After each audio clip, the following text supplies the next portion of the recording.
Mike, what's up, dude? Everything's good.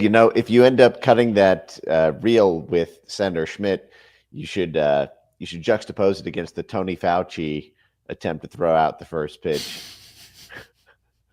Dude, I've seen Senator that is Schmidt the on the congressional baseball field for the Republican versus Democrat game, and I I have to imagine I've seen him in action. He's a pretty good baseball player, and that when you put that against Tony Fauci and the knuckleball gone wrong, oh man, I put it watch up. that sometimes for fun. Put it up. Just put it up. It's right there. Let's go. We got it. We got it. You just give us this like a 30-second turnaround here. Okay, here we go. Here it comes. Dr. Fauci in what is the worst vaccine ad ever. There we go. This And this guy was on the baseball field. Tony Fauci is even during COVID, he was like going to baseball games. Okay, They're so impressive. These are the people that tried to run the world. They're it's like so impressive. it's like he put the mask over his eyes.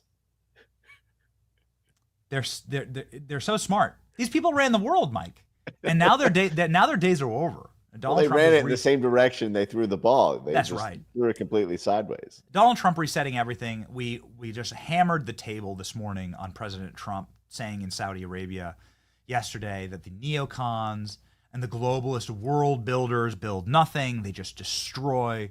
And it is time for you to have self-determination. And we respect your history. We respect what this country is. And we want to simply partner with you in ways that we can be harmonious. It's like just music to our ears, like the angels singing. And now Trump, the first president in Qatar.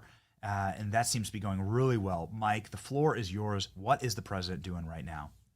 I thought that speech that you referenced is one of the most beautiful speeches I've heard Trump give Mm, since the Mount Rushmore speech mm, at the end of 2020. It was shocking. I mean, it really showed a level of being dialed in to the tone of the base of this country. And I have to imagine if you're sitting in Saudi Arabia, or if you are a member of really any part of the Arabic Peninsula, that you are listening to that speech and thinking, my God, um, there's a president of the United States who actually understands me and respects me mm. and dignifies me. And it was absolutely incredible. I mean, it really was. I don't remember the last time I've heard anything like that, even from Trump.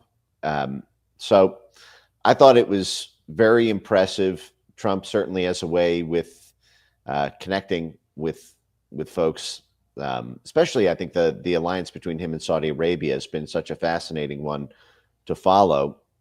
You've had this real beef between the Biden foreign policy establishment and Saudi Arabia.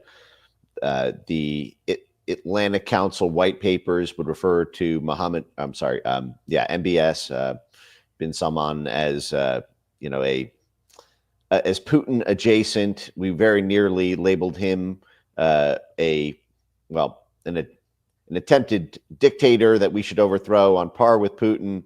There was a strange affair with the Khashoggi, the tragic case where Khashoggi was killed in the embassy there. And although Snowden, I believe, came out and said that Khashoggi was actually plotting a coup and attempting to potentially overthrow the government of Saudi Arabia, and there's a lot of weird spy versus spy stuff in the background there. But the fact is Saudi Arabia was massively threatened by the Iran deal under Barack Obama.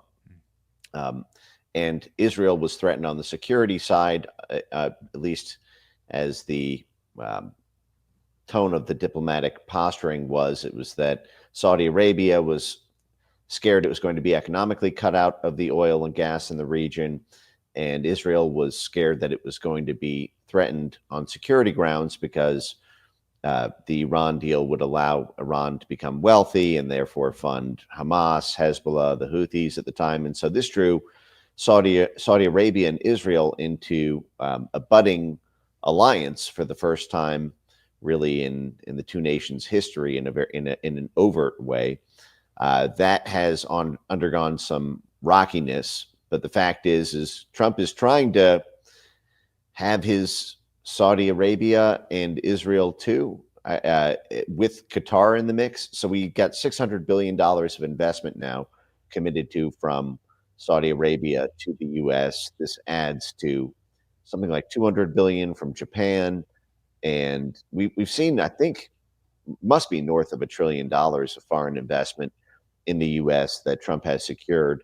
This is, of course, in tandem with the tariff and trade policies. The idea of, if we're going to compete with China, we should be having foreign countries manufacturing their goods and investing in infrastructure here rather than in China.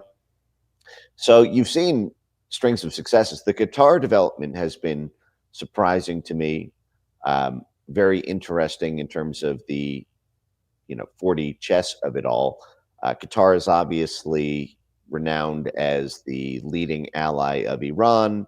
Trump was a pressure on Iran maximalist during his first term, got out of the Iran deal, put maximum sanctions on Iran, completely decimated their economy, forbade foreign countries from being able to buy their oil and gas.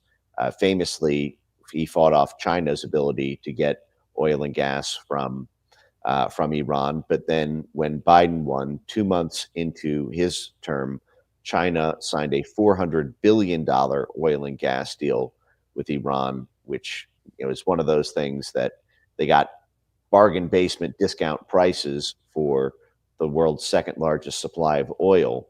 And it's another one of those foreign policy fumbles from Biden world. It's almost like they want China to win in Iran. They want China to win in Brazil. They want China to win in Europe. And Trump is slowly turning the tide on about 50% of that.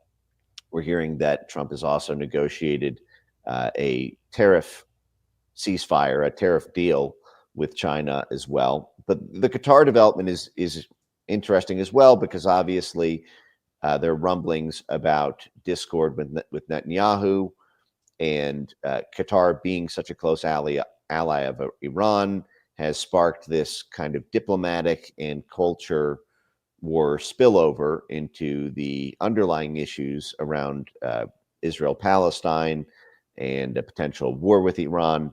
So it's fascinating to watch it all unfold. I don't know how much of it is real, because Trump does so much signaling. It's hard to tell how much of it is symbolic, how much of it is, I don't want to say scripted, but how much of it is, could be a phone call saying, okay, I'm going to say this publicly, but just so you're aware, we'll continue the back channel conversations. The thing that most concerns me, because I know a lot of people are talking about the Qatar plane, in this $400 million plane that Qatar has gifted. People were saying they gifted it to Trump, and then Trump came out with a truth saying that this is a gift to the U.S. military. You pay for Qatar's defense, in the sense that we have one of our largest military facilities in the entire Middle East right there in Qatar. Qatar is not some hostile foreign adversary. They work with us. They're partners in the region. And the thing that concerned me, though, is maybe if he had stopped there, I would have said, okay, I see the logic of it. The issue is, to me, is that he said it would be serving as a temporary Air Force One. And Benny, you and I have talked a lot about the plots against, for example, from Ryan Routh, and it was also reported other plots using surface-to-air missiles and RPGs to shoot down Trump's plane. Ryan Routh, of course, was working, we're told, with Iranian networks and Mexican human smugglers about getting these Mexican smugglers to get these RPGs, or ballistic folks. And then you saw the same thing with there's a plot reported. The FBI said they thwarted a Mexican smuggling attempt with surface-to-air missiles. Actually, I'm not sure if that came from the FBI, but that was reported in media. And so we're seeing all these. They've already pre-scripted the idea of an Iranian attack on Air Force One. And given that Qatar is seen as indistinguishable from Iran by so many on the world stage, if something were to happen to that plane, God forbid, or if it gives a bad incentive to tamper with that plane, because if something happens to that plane while it's serving as Air Force One, then we definitely get war with Iran. Yes. Well, I mean, that's obviously would be a massive downside. I think it would be a downside. I think it would benefit very few. It'd benefit obviously very evil people. And I'm not sure that I see the rationale in like Qatar sabotaging the plane itself. I mean, that would mean probably instant war, right, with in the entire region. But yeah, I mean, I guess I can understand it. There is a wall of skulls in the plane that we discovered, which is very interesting. I'm not sure if you've seen this. It leads into my next question about obviously the bounty on heads of people. Donald Trump meeting with somebody, a Syrian leader, who had a $10 million bounty on his head from the State Department. Now Donald Trump's shaking hands with him. This is an easy way for Trump to make 10 million bucks. I mean, if I were Trump, obviously, it's the guy's right in front of you. But okay, first off, Mike, here's the skulls. Okay, let's stay on track. Skulls, let's go. Here's the skulls on the plane. This is real. This is from the. You're gonna have to go up, please, to the actual original photo. And so here's the photo. There's like a dining hall or what looks like a club room on the plane, and it does have skulls on the wall, which I don't know, Mike. Maybe to your point, this might be might be a bad omen if the walls are made of skulls. I think I've seen this one in Indiana Jones. Is this real? Speaking of yes, this is real. Where are these coming from? Here's the zoom in. Get out of here. What am I looking at? It's just a skull wall. Doesn't your plane have a skull wall, Mike? Like, obviously. That's okay, or are you poor? Like, okay, Are they golden skulls? Your plane didn't come with a golden skull wall, idiot. All right. Okay, well, this is me for flying in coach. I never realized first class had... Well, okay, so in my head, very I'm special trying to think. I mean, this is straight out of Spectre, right? This is straight out of a James Bond. Like, this is a set piece from James Bond. Like, I've actually seen this before. Mike, there is a question here. The question is, a guy who also has a skull wall, the leader of Syria, meeting with President Trump. And I know you're sounding off on this. This man had a $10 million bounty on his head, and here he is with the president. Interesting times. Maybe a skull wall in his future. Well, I was trying to find a way to transmute it into something potentially optimistic, and I was thinking, in Mexican culture, the skull... these skull ceremonies and holidays signify life. But then that made me think about the Mexican surface-to-air plot missiles, the FBI. Right.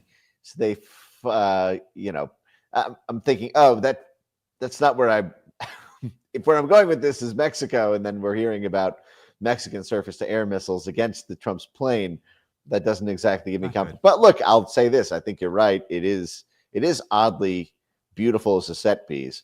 But on the topic of Syria, well, it's fascinating. There's a lot going on there. Obviously, the CIA ran what we're told is the most expensive CIA operation in CIA history, called Operation Timber Sycamore, to fund and train the jihadi terrorist groups. During the Obama era, Trump got in power, vowed to eliminate ISIS. His State Department, I believe it was in June 2017, put a $10 million bounty directly on Mohammed al-Jawlani's head. He no longer goes by Mohammed al-Jawlani. He changed his name to Ahmed al-Sharaa. So I didn't realize this, by the way. You can evidently get out of a CIA Predator drone strike simply by changing the name that you refer to yourself in the database. This is a great life hack, by the way, Benny. You and I might need this. He should try and change his pronouns. Then he'd really be set free. I'm no longer Mike Benz. I'm Mohammed Al Benza. Okay. All right. Don't drone strike me, bro. Mohammed Benghazi. But the fact is, yes, Benghazi. There you go. Okay. And I'll change it to a skull wall. But what's fascinating is, what would you do if you were Trump in this situation? Because I've thought about this a lot. Trump was very, very harsh on Mohammed al-Jawlani and the Syrian terrorist groups with his own military, who wanted to back because, for folks who have not heard this yet, Al-Jilani here, shaking President Trump's hand, was literally an ISIS commander from, I think, 2006 to 2013, and also a relatively high-ranking member of Al-Qaeda. That was the reason that Trump put a bounty on his head in 2017. And then because of backing from our own deep state, who effectively lied to President Trump about our own activities in Syria, after Trump lost in 2020, the generals came out and said, we were constantly playing shell games with the numbers. That's a direct quote, in order to mislead the president about our military presence there and who we were backing and how we were doing it. This was a major Biden foreign policy plank to get to topple Bashar al-Assad. There were false flag terrorism attacks on our own soil in 2015 under Obama in order to justify this war. The famous Garland, Texas, first homegrown domestic ISIS terrorist incident came out 2 years after the fact that the FBI had actually paid an informant $125,000 to become that person's best friend and tell him to, quote, tear up Texas, and was so explicit that even the ISIS guy said, hey, buddy, chill out. And then the FBI was actually tailing the ISIS attacker in Garland, Texas, on his way from they followed him in a unmarked car, but from his drive to the apartment to the place that he would later shoot up, taking pictures and videos the whole time. Then they hid that evidence from defense counsel during the attempted murder trial, and it only came out because of leaks from the FBI field office in Arizona. So the whole thing has been afoot with mischief. But the fact is now Al-Jilani is promising that if the U.S. lifts sanctions, that they will use AT&T for their IT infrastructure rather than Chinese Huawei, that they will allow ExxonMobil and Chevron to have partnerships with the Syrian oil. And if you remember, Trump was very explicit. The only reason we continue to be in Syria is for the oil. We're taking the oil, famously, he said. So essentially, Al-Jilani now, Trump inherited this. This was the last month of the Biden administration. They gave everything they could to help ISIS take over Syria. But now that ISIS occupies Syria, Trump has inherited this deck, and you've got two choices. You can sort of continue this war on ISIS, which in a lot of ways is a war on ourselves. It's a war on our own creation and something that we've been paying for and subsidizing through USAID and through the Central Intelligence Agency. Or you can kind of settle for the wins that you can achieve, such as getting them to promise that they'll wear suits and that they will adopt certain Western, liberal internationalist aesthetics and functionally turn over the country's economy to the U.S. rather than to China, as China is attempting to broker and further its own influence in the Middle East. So, there's a kind of deal with the devil aspect of this, and Trump is, Trump's a deal maker. I mean, I guess it makes a lot of sense. Here we go. We go from stop this terrorist, $10 million reward, to to the guy wearing a suit, changed his name. Now he's shaking hands with Trump. I don't mind it, man. I think I see the pragmatic value in all of it. And I also would much rather this nation be in the craw and influence vectors of us through our Saudi partnerships than Chinese or Russian or Iranian influence. I mean, the world is a nasty and brutal place, and there are realities to it, and those realities shouldn't be covered up. When you cover them up, you get the Epstein situation. You posted this last week, and it's the last thing I want to talk to you about, Mike. You posted this last week with Pam Bondi, who had to come out and finally, because James Comer came on our show and just went scorched earth. He's like, they have nothing. They have no Epstein evidence. Nobody held on to any of that Epstein evidence. It's gone. There were shredders in front of the DOJ and FBI. It's all gone, right? And Pam Bondi was asked about that, and she comes out and she says, no, we have tens of thousands of videos. Mike bends over the top. New messaging by the FBI DOJ. Epstein delay is due to parsing of so many predatorial pornographic videos. This messaging is off. The central question needing needing no vids at all. A very quick answer. If they want to tell us, why was the prior DOJ told to back off because Epstein belonged to intelligence?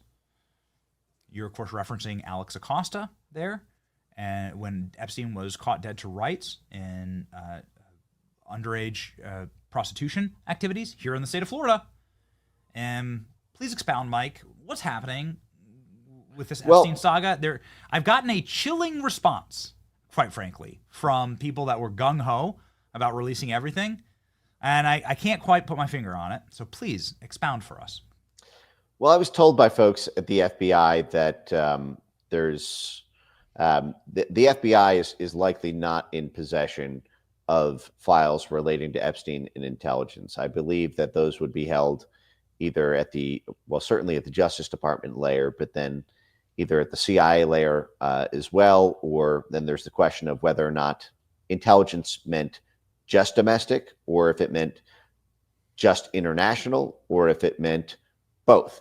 And I believe that the answer to this is both. There's almost no way to look at Jeffrey Epstein's life history and see non-involvement with the Central Intelligence Agency. The fact is when Les Wexner's tax attorney, Arthur Shapiro, was murdered the day before he was set to testify to the IRS, while he was the tax accountant for the Wexner financial empire.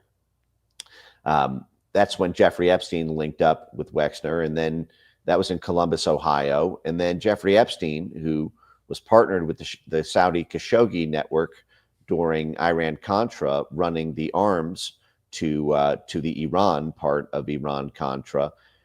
Jeffrey Epstein then goes and negotiates the transfer of Southern Air Transport, the CI proprietary airline that was used in Miami and in Mena, Arkansas, where Bill Clinton was the governor, from Miami straight to Rickenbacker Air Force Base in Columbus, Ohio. How does one get to negotiate the transfer of a CI proprietary airline? That was a literal CI proprietary airline without being in the business. How did Jeffrey Epstein get a lease directly from the U.S. State Department for the second largest residential building in New York City? In the 1990s, Jeffrey Epstein, as part of the diplomatic showdown with Iran in the 1990s, the U.S. seized this vast presidential semi-palace in New York owned by the government of Iran, and then promptly leased it to none other than Jeffrey Epstein.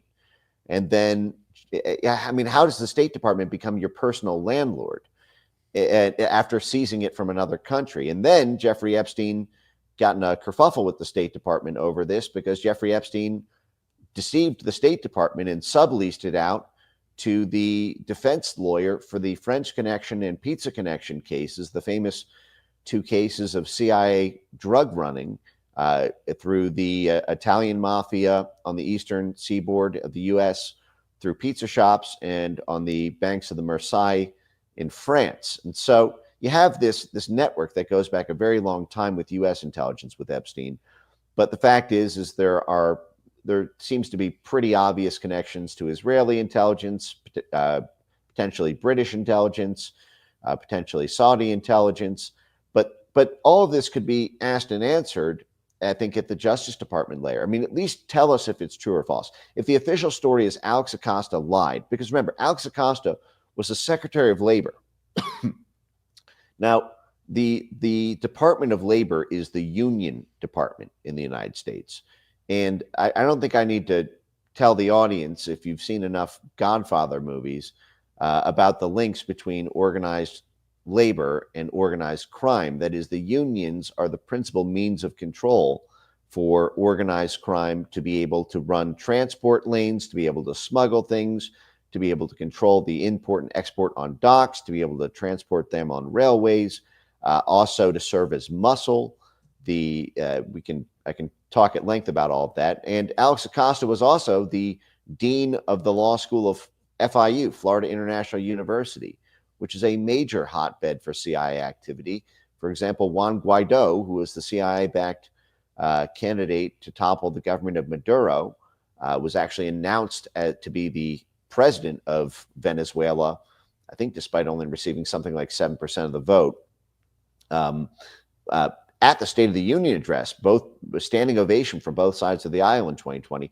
What I'm saying is Alex Acosta is a guy who would probably know that, given that he was the dean at FIU, given that he was the secretary of the Department of Labor, and given that he was Jeffrey Epstein's first prosecutor.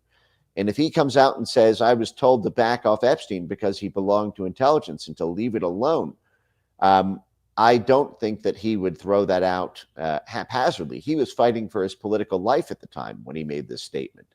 He was forced effectively because of this treatment over Epstein to step down as Secretary of Labor in 2019. So I wonder, what is Alex Acosta doing now? What are the Alex Acosta files like at the Justice Department? Now, the Justice Department is above the FBI, so I don't fault Cash or Dan Bongino or these folks. I believe what I'm hearing from various sources, that the FBI may not be in possession of this. I believe that would be at the Justice Department layer. The question is Pam Bondi? I mean, because here's the thing: they can either come out and tell us, listen, Alex Acosta lied. He didn't really belong to intelligence. That was a smokescreen to protect his own political life. There is nothing there. Or they can say, here are the files. Here's what Alex Acosta was referring to. Or we spoke with Alex Acosta as part of our, we put him under oath and we got him to, in a transcribed interview to tell us everything that he meant. Who told him that he belonged to intelligence? What was the name of the person or individual inside or outside the U.S. government who told Alex Acosta, the prosecutor, that he belonged to intelligence? Who told him to back off? They can tell us that information. They have to say something at this point, is what I'm driving at. You can't just stay mum on this, because that looks the worst. I mean, that looks like you're protecting someone, and that looks like there's something so corrupt inside the Justice Department that it corrupts many of the other attempts to clean up the Justice Department, because no matter how many people you fire, and I think they've done great work. I think Harmeet Dillon's done fantastic work. I think Pam Bondi has done great work in firing a bunch of the 15 of these J6 prosecutors and a number of other actions. But wouldn't it then be Tulsi Gabbard or John Ratcliffe then who answers for this? Well, that's a good point.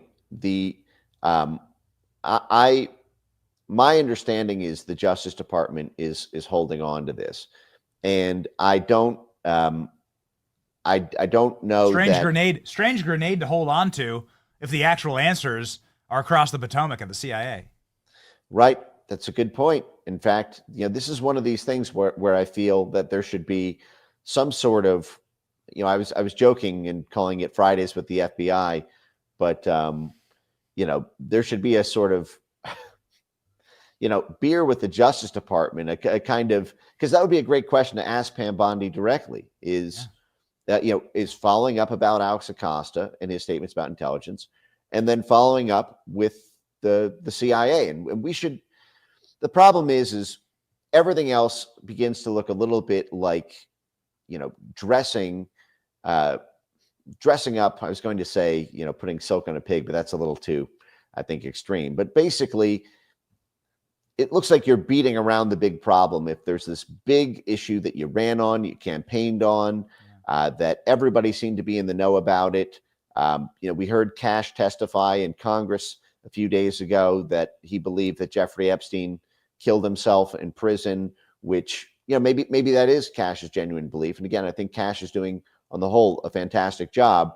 But, I would say probably 80-90% of the country at this point does not believe that story, thinks that there's something very strange about both of the security cameras malfunctioning, the visitor log pages being torn out of the prison book, both of the security guards either falling asleep or walking off while that happened. So there's a big fart under the blanket here, and the refusal to at least waft the blanket is just not a good smell. Okay. we were pretty shocked about that with Cash. We were like, wait a second. What do you mean? Because you've been on the show saying that he didn't kill himself. So what do you now know? And if you've come across new information, then by all means, please, share it. And But that's owed an explanation. I think we're all well, and at this point, Mike, it's weird because what's happening here is it's almost like people who were not part of these crimes, right? So it's like Cash didn't cover for Epstein. Pam Bondi's not on the Epstein list. Donald Trump has an immaculate record with Jeffrey Epstein. Put that on trial. Because we have the clips of the lawyers that tried to lock up Epstein in Palm Beach saying Trump's our only friend. He's the only person in this community that testified against Epstein. We have James Patterson on camera being like, listen, I'm the most respected author in America. I physically watched Donald Trump escort Epstein out of his club and kick him out permanently for life, right? Like, Trump has an immaculate record here. What's the point of protecting this operation? Like, it's not these people, and this isn't going to blow back on anyone. Alex Acosta isn't part of the administration anymore. So just like out with it. You know what I mean? Like, it actually strangely does logistical and strategic damage to the Trump administration by not being out with it. Or if the evidence was destroyed, say that. Hey, listen, like, seriously, these files are empty. And there's criminal like, we're going to have to like go log in and figure out who emptied them, but we got nothing, right? Like, I just don't understand the strategy here. That's what I don't get, right? Like, why protect anyone in this operation? Well, it's worth, and again, I think just because I've had conversations with folks at FBI, but I haven't at DOJ. My understanding is, the FBI genuinely does not have, at least this is what sources are telling me, does not have files on this, which makes me, look upward to DOJ and CIA. But the fact is look, Pam Bondi was the Attorney General for the state of Florida. And that was exactly where Epstein was tried. That was where, Alex Acosta was the prosecutor in Florida. Jeffrey Epstein was all over Florida. Jeffrey Epstein, as I mentioned, had all those involvements in South Florida and in Miami. And I mentioned the transfer of Southern Air Transport, the CIA airliner from Florida. So I would think that, Pam Bondi would know a fair amount about this network just through that alone, coming into it. And I don't know, I could see a lot of shrapnel getting on Trump World over this, actually, from strange directions, not on Trump himself, but that could be it. There could be something more benign, but the fact is the longer time goes by, the more they're throwing up things like having to sift through CP files and things like that. That's not what anybody really has been interested about this. I think it's been never once called for that. Never. Right. It's been stipulated, that this guy was involved in these things. It's presumably blur the entire image and just show us Bill Clinton's face. Right. That's like you can just give us the list. That's actually what we like. What people would like is some accountability here. And then ultimately, the longer that they hold out, the worse it gets. And the more it looks like this thing goes deeper than we ever thought. So, right. Yeah. Okay. Well, that may be a question for Tulsi, right? Maybe a question for John Ratcliffe, if that's where the actual smoking guns, if that's where the actual evidence. But it should really be zeroed into that intelligence question, in my view, because at least give us the answer on that, because that gives us the answer to whether he was protected. And I could see this there being a bifurcation. This happened in the run to 9/11, where the CIA was hiding things from the FBI. The FBI was complaining that they didn't have the intelligence they were supposed to be getting from the CIA. I could see it being genuinely true that the FBI does not have information on this, that it was above that layer. But the fact is the Justice Department would be the keeper of that information. And I've just never seen Pam Bondi straight asked, was Alex Acosta being truthful or was he lying? What files have you found? What can you tell us? Can you commit that you will disclose all Justice Department files around the negotiation of the plea deal? I mean, presumably if the lead prosecutor was told to back off because he belonged to intelligence. Federal prosecutor. Yeah. Federal prosecutor, that there's going to be, if not a paper trail, emails, communications. I mean, every email, every text message, and frankly, every person that Alex Acosta was talking to at that time in and around the DOJ and beyond should be part of this inquiry, so that we can know if he was a child sex trafficker, if he was a protected one by U.S. or foreign intelligence. That to me is the key question. That's right. Did our tax dollars pay for these heinous crimes? I think that's important, and it's something that we have a right to know as the people footing the bill for this kind of stuff. And this is what actual accountability looks like. Mike Benz, I know that you told me before, you texted me right before the show, and you said that you're getting a skull wall installed in your apartment right behind you there, so that you can do. So it's going to be like a more live. Your lives and your hits are going to have like that extra punch to them, right? And so I know you have to go and let the installers go in and put all the skulls in there. Not going to ask where the skulls come from, right? I mean, that's just like a personal question for you. It's a personal decoration question, so it's none of my business, quite frankly.